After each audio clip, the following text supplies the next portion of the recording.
Let's take another look at this question. How could card E support several moderate rainstorms that happen throughout the month? Let's look at our answer choices and then we'll re-look at the evidence card. Strong wind May 1st through 5th, moderate wind May 6th through 10th, and the time of May 16th through 20th could have caused several moderate storms. If I look at the data, I see, yes, there's strong wind during this time, moderate wind during this time, and no data during this time, so there could have been strong wind, but we don't know. Very light wind May 11th through 15th could have caused several moderate storms. We know from the Weather Patterns Unit and our work with Galetown that less wind does not lead to more rain.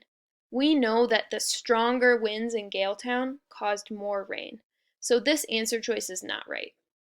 Evidence card E doesn't really support several moderate rainstorms. Well, there is part of it that does support it. So let's look back at this answer choice. Strong wind, moderate wind, and this time during May 16th to 20th where there's no data could have caused several moderate storms. Yeah, strong winds, moderate winds, and then maybe strong winds again, that could definitely cause a bunch of different storms. This answer choice is the best answer choice.